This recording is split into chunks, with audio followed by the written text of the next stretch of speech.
I think the first lesson we all learned, and we talked about it as a group afterwards, is people cannot wait to see movies on the big screen again. The audience, Daniel, was amazing. We received countless individual donations during both openings. We had patrons bring our staff donuts and food, and there's just such a desire for people to get back to the cinema.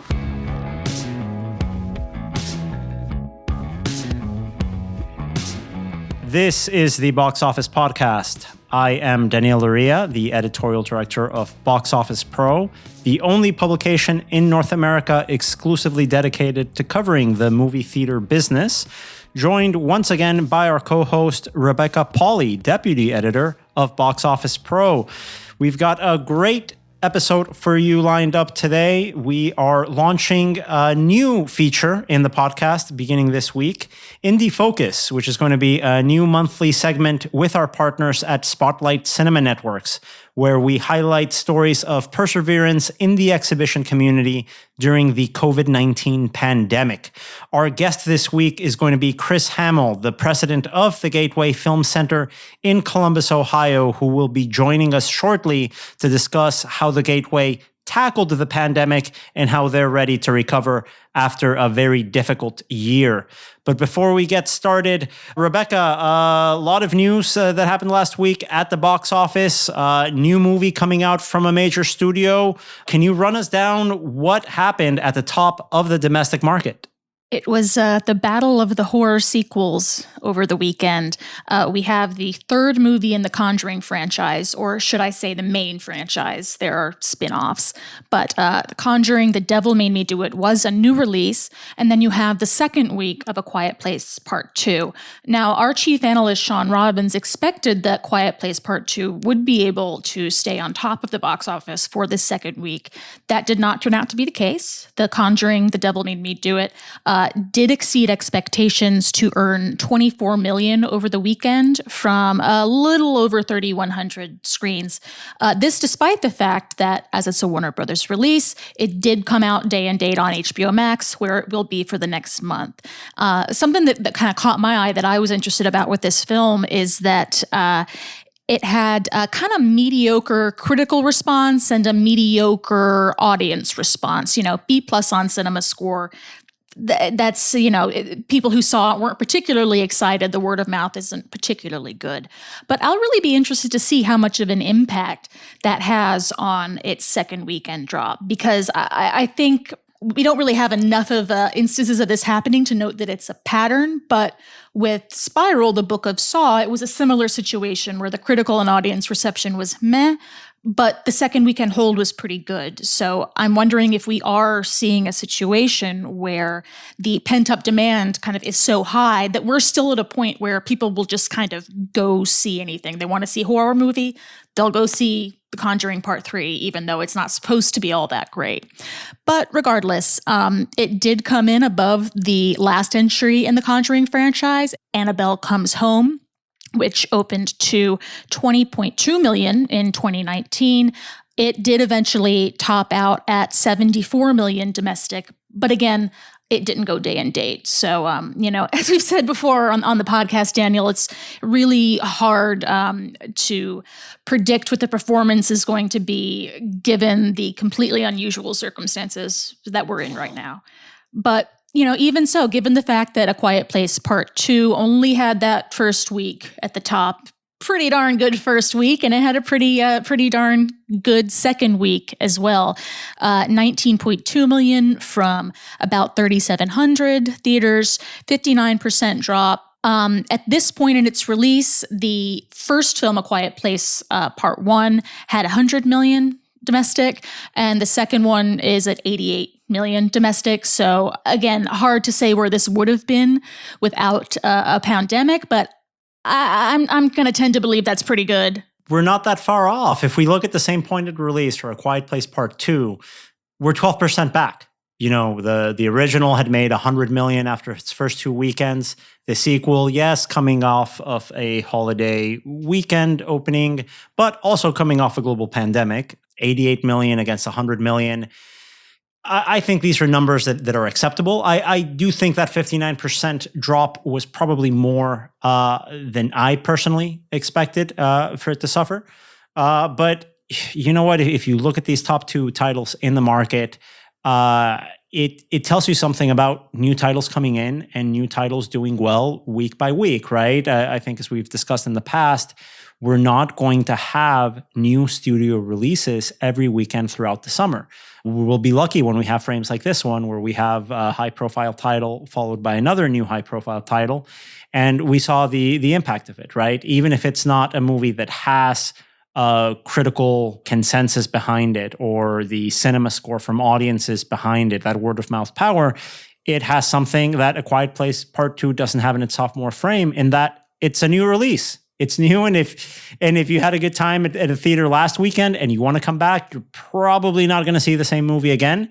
Here's a new release to go back in. I would look at this positively, even though that sophomore drop for A Quiet Place Part 2 is a little bit bigger than I think a lot of us expected it to do. You know, it's interesting kind of looking at this last weekend as a snapshot, Daniel, of some of the things that we've been talking about over the past year in this podcast. You look at the top two films, The Conjuring 3 and A Quiet Place 2. They're both horror films.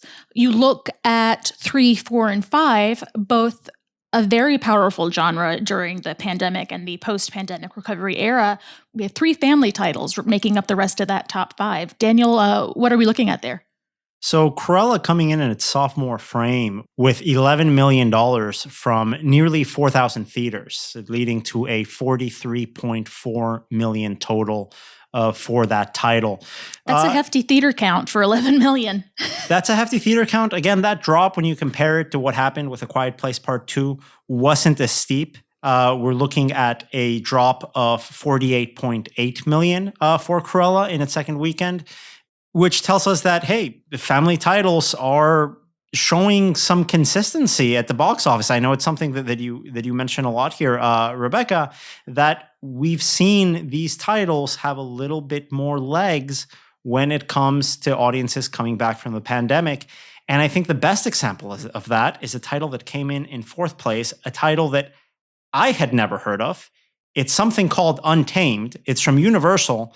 The only thing I know about it is that there's a pony on the poster.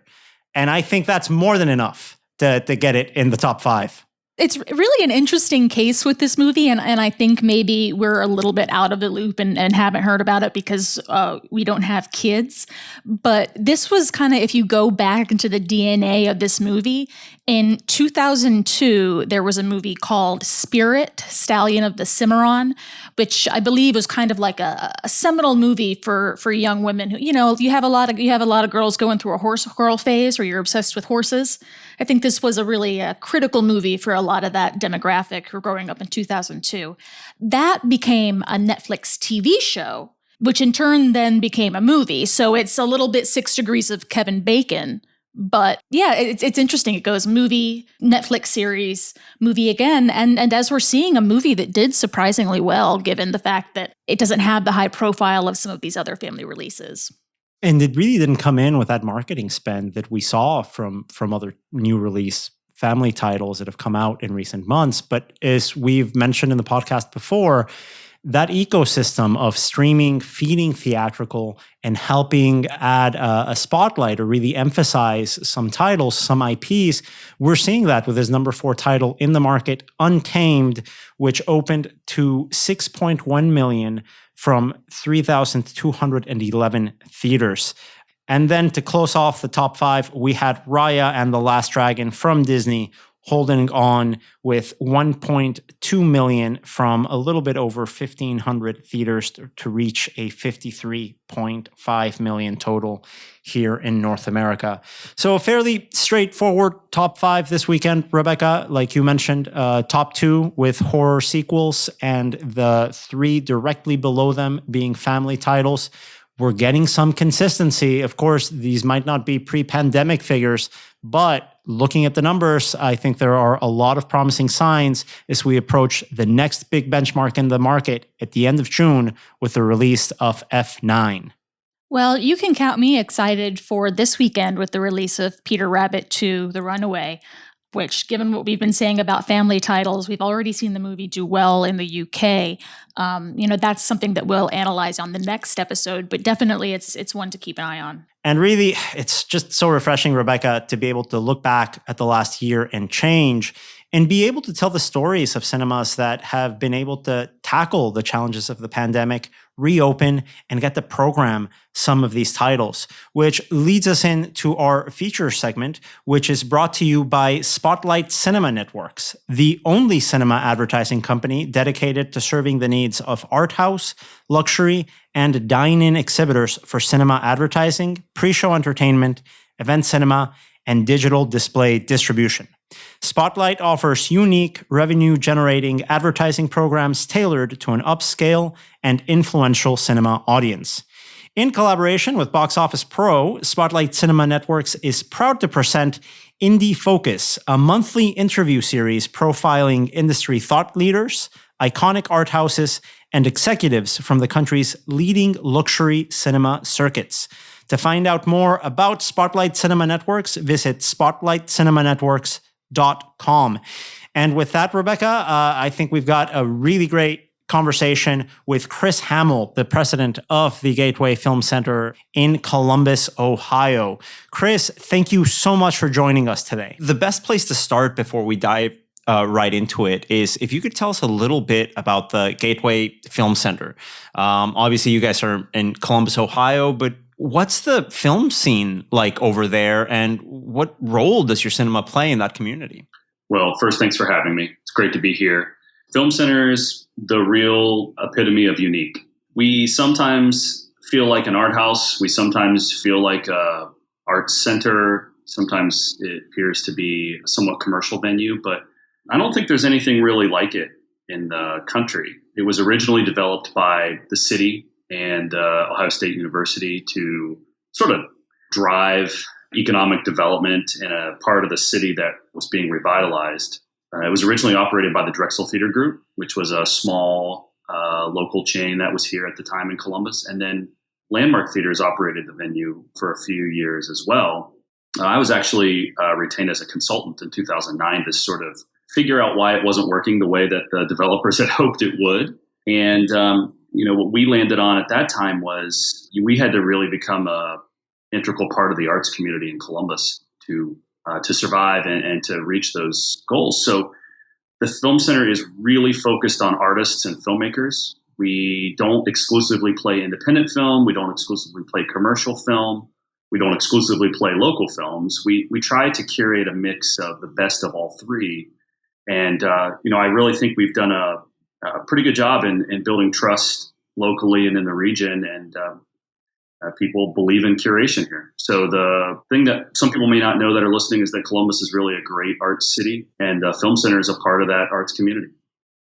What are some of the ways that you've worked with that local community over the years, both prior to and during COVID, to really establish that relationship and to help the art scene in Columbus really thrive? Well, I think the first thing we had to do, Rebecca, was make friends with everybody. That's the important part. They have to like you. That helps, right? I think it's fair to say that the legacy arts leaders in the city were a little skeptical of us. They, if they thought of us as just a traditional movie theater, a lot of people think of movies in the U.S. as a commodity, right? It's like get a whole bunch of people in, sell them concessions, move on.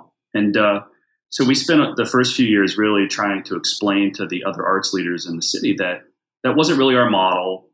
We really cared about the artists who were making the films. We didn't only care about the local filmmaker who maxed out their credit card making a $2,000 film. We also cared about these productions that employed hundreds, sometimes thousands of the most gifted filmmakers in the world. And in time, I think we were able to earn their trust and build really meaningful partnerships, trying to understand what their audiences wanted and what their missions were, and then matching them with ours. Second half of your question is COVID. I mean, I don't know anybody in our fields who was prepared for the challenges of the pandemic. And but we still found ways to form meaningful partnerships. We worked with the museum on presenting some films about artists. We did talks, not unlike your podcast. And I think we found ways to, maintain and possibly even be innovative, maintain those partnerships and possibly even find new ways to innovate during the pandemic and afterwards.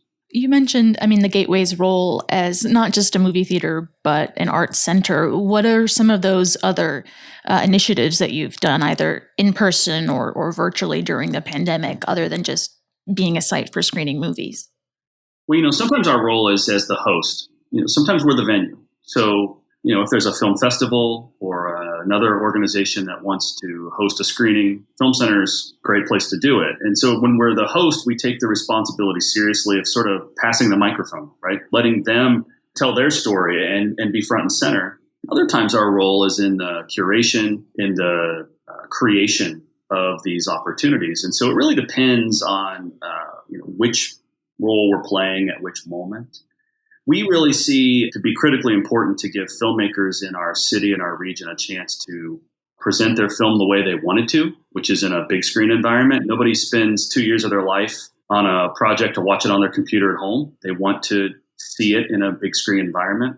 And then I think the other thing that we take pretty seriously is if you're a filmmaker in our city or our region and you want to see how your film looks along the way, we like to be available so you can come in and without paying a bunch of fees, take a look at your work in progress, hear it, see it, and potentially make upgrades before you share it with the world. And that's something we've spoken about on the podcast before with other exhibitors, the fact that, it's so important, especially now, to remain connected with the community, to build those relationships and to really help out your community where you can. But I feel like there's the perception that anything you do in that vein has to maybe cost a lot of money or take a lot of resources, but there's a resource that cinemas have, and that's space. Just by the nature of the business, you have that, and I think it's great that the Gateway is generous with that because it is really important. Well, thank you. I think it's challenging for filmmakers because, understandably, a lot of venues in our industry, they can't give up that screen space that's necessary without an economic return. I have nothing but empathy for that position. Our situation's a little bit unique. So when we have those times when the center's closed, it is nice to allow people to use the screens to take a look at their films. Now, we are recording this podcast ahead of your May 27th official reopening. Of course, that's a big target date after having been closed as long as you guys have had to. In reopening, what have been some of the both internal challenges you've tackled? And the second part of that question is, how have you re-engaged with that audience in your local community? Of course, everyone is coming back to the movies with a different sense of, let's say, is confidence the right word? Let's say comfort level. With a comfort level for that return. Could you tell me about those challenges? First, on an internal level, on getting back up, and secondly, on an external level, getting the audience back in. I think in some ways, the internal challenges are greater than the external ones. We've got a team assembled that's been in cinema operations for a lot of years, but we were all required to put on our learning hats and really understand what are the appropriate levels of sanitation and cleaning and social distancing and health measures that are required to be a responsible exhibitor. So I think we spent the better part of 3 months really just trying to understand. And as you know, Daniel, the standards kept changing along the way in those first few months of the pandemic. So I think that's understandable. I don't have any animosity towards the CDC or our local health organizations. They were trying to learn as well. But once we got our hands around it, it really became about outfitting the venue in a way that's appropriate so that we could reopen responsibly and ensure we kept our patrons safe. We have reopened for 2 little bursts during the pandemic. The first was we were one of the venues selected to host the Sundance Film Festival. So we opened for those 5 days in January. And then we did a little test run in late April. We screened all the Best Picture nominees and all the nominated short films over a 4-day period. And then we actually allowed patrons to stay and watch the broadcast of this year's Academy Awards. And we sold every ticket available for both iterations. Now, granted, we were at limited capacity, so a sellout doesn't feel like it sold out in 2019. Were you 25, 50? What was your capacity? We were at 30 for both. our state is has lifted basically all requirements of us. We're going to open the film center on Memorial Day at 50% capacity, and then we're hoping to grow, as we feel is appropriate. So, but the external part was a little bit easier than the internal part, to tell you the truth, because I think there's a lot of pent up demand for people to get back to the movies. And I guess building on those experiences that you had in the interim of reopening, I guess in 2021, both for Sundance and with that Academy Awards run-up, what were some of the lessons you took from those experiences, and how did those lessons inform where you guys are right now as you're ramping up preparations to fully reopen? I think the first lesson we all learned, and we talked about it as a group afterwards, is people cannot wait to see movies on the big screen again. The audience, Daniel, was amazing. We received countless individual donations during both openings. We had patrons bring our staff donuts and food, and there's just such a desire for people to get back to the cinema. The first thing we learned was, I don't think we're going to have much of an issue as we reintroduce ourselves to the community. I think the other thing we learned was, I think like a lot of venues that reopened, we limited some of our food and beverage opportunities. We limited some of the amenities that people had become accustomed to, and they want them. When we were being very, very careful about food and drink for both Sundance and award season weekend, and all of the missing products, people asked for them. They weren't on our menu boards. They weren't on any of our menus, but the audience knew about them and they want them back. So as we reintegrate those, I think audience members are going to be very happy. I mean, that's interesting. I think it's something that we've seen from other exhibitors on a macro level, is people really being able to take the time now to see what works in terms of programming, in terms of their menu, in terms of operations. You can really almost reinvent yourself in a way moving forward. We've talked a bit about Gateway's kind of unique perspective to programming. I mean, it's not, you're not mainstream, you're not indie, you're not art house, you're kind of, and you're not even in the middle of the road. You kind of operate within all these different areas. Obviously, opening in late May, content is still thin on the ground compared to where we would have been in 2019. What's going to be your approach to programming in those early few months? Are you experimenting with anything new? How are you thinking you're going to approach that? It's funny. I feel like we've been in a period of innovation in exhibition for a decade.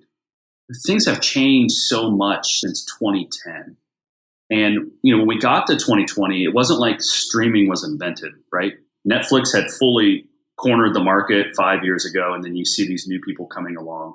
I think it actually has been a time with shortening windows, the changing options for people to watch at home, to innovate. And I feel pretty proud of what we've done there. We, as you said, we don't really identify in any of those traditional buckets of programming. We really are just focused on what are the best films available from around the world in any given week, month, season. And so as we reopen, we're doing that again. You're going to see some commercial stuff. We're going to play Paramount's Quiet Place Part 2. We're really excited about it. I think John Krasinski's a really exciting filmmaker to watch, and the first film was amazing. We're going to screen independent and festival films like Gunda and Port Authority from those distribution companies, Neon. We're also doing a little bit of our traditional repertory programming. We're doing a retrospective of the films of Cartoon Saloon from Ireland. Oh, nice. I love those guys.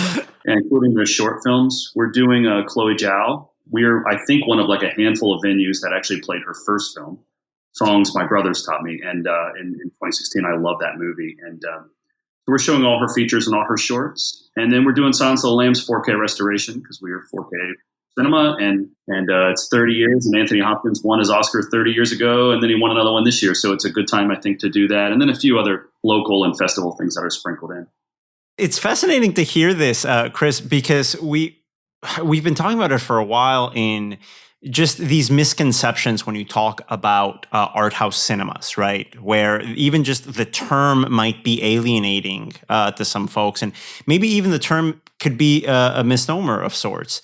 Because when you're an independent cinema that has ties to the community, you are basically bringing in films through your programming that your community can trust you on. Whether that's, one of those obscure movies from the 1980s that Rebecca found in some sort of VHS stack that we all love and adore to watch at midnight, or something a little bit more mainstream, like a new release from a major studio. You mentioned A Quiet Place Part 2. I think that curatorial aspect, forming that bond with the audience, is a big part of why these independent theaters like yours, like the Gateway, have been able to survive and I think thrive from this crisis. I agree. I think trust is an integral part of creating meaning, and audiences will be subjective. Sometimes they'll like the thing that you curate and sometimes they won't. But I think they can trust and feel like they're part of something when they know the effort's going in to bring them things that are original, innovative, interesting, thought-provoking. Those are the types of terms we're looking for. So it's not hard to program A Quiet Place Part 2. I know a lot of traditional art houses would say, oh, that's a sequel genre, commercial type film. That's not really how we see it. We think it's thought-provoking and interesting, and this is a filmmaker to watch, and that's a good thing to be a part of if you're an audience member. So I have a tremendous amount of respect for traditional art house cinemas, and also I think there's an opportunity to be more innovative, quite frankly, as a sect of our exhibition world. I think there's really exciting things on the festival circuit, and I'd love to see more of them. Yeah, it's funny. I never get into a conversation about print count with anybody outside of our industry. Nobody I talk to from friends or family say like, well, that movie's being released in 500 venues. Nobody cares. What they care about is seeing quality films. And so if they trust your curation and A Quiet Place comes out on 3,000 screens, they don't say, why is this place I like showing this? They say, yeah, maybe there's a reason I should go see this, even if it's not. I don't watch horror films regularly, or I prefer period pieces. Like, they still will give it a chance. And so, that model can be challenging in the studio system because traditionally studio distribution wants you to play all of their films. But I think if you take the same approach that we took with our local arts partners, and trying to build relationships and shared understanding, there's a way through the challenges of that. And then also we respond with quality grosses. So if you can switch the thinking from I need to get every film to the films I get into the film center are going to do well, it can be a successful way of doing business. I mean, A Quiet Place Part 2, that is definitely a movie I want to see on the big screen. I mean, the first one, seeing it in a theater, was one of the best just movie theater experiences of everybody being afraid to eat their popcorn too loudly or for a straw to squeak or something like that. That's definitely not good for putting the nachos back on the concession stand. So just, some unsolicited advice here, Chris, and any exhibitor listening. Nacho sales probably won't do very well. And I'm going to be the counterpoint. I'm going to disagree and say that if there are people who are not buying nachos, I will buy all the nachos that they do not buy. Thanks so much for being on the podcast. We're happy to meet you and happy to maybe go to the Gateway one day. But my list of cinemas I want to go to year plus of recording this podcast is too long. We have a nationwide road trip that we need to hit at some point. What a nice problem to have. You can write a great book. And a big thank you to our guest, Chris Hamel, the president of the Gateway Film Center in Columbus, Ohio, for joining us in this week's episode. This episode of the Box Office Podcast was brought to you by Spotlight Cinema Networks and produced by Record Edit Podcast, Box Office Pro, in collaboration with the Box Office Company. Please tune in next week on Thursday when we will go over the latest news and headlines from the movie theater industry. On behalf of Rebecca and myself, thanks again for tuning in.